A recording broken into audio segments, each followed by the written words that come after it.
Er wordt steeds meer ingebroken in Zeeuws-Vlaanderen. Vooral huizen met oud hang- en sluitwerk zijn populair bij de inbrekers. De politie heeft in februari 46 meldingen binnengekregen. Opnieuw meer dan de maanden ervoor.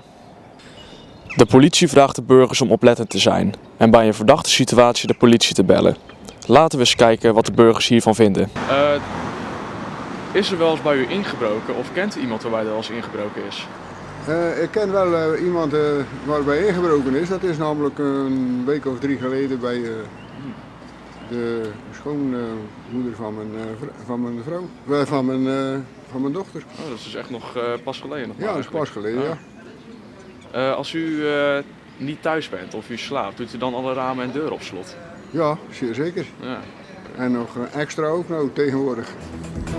Oké, ja, bedankt.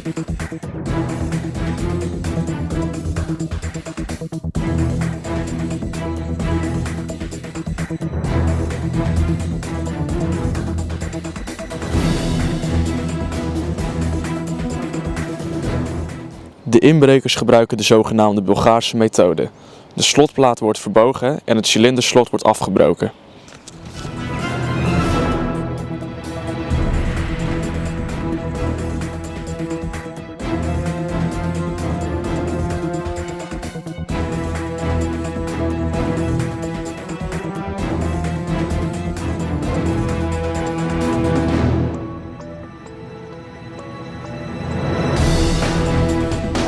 Heeft u wel eens ervaring gehad met een inbraak bij u thuis?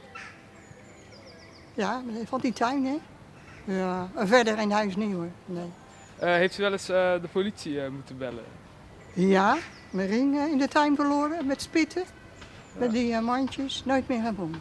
En heeft u wel eens de politie gebeld omdat u iets opvallends zag?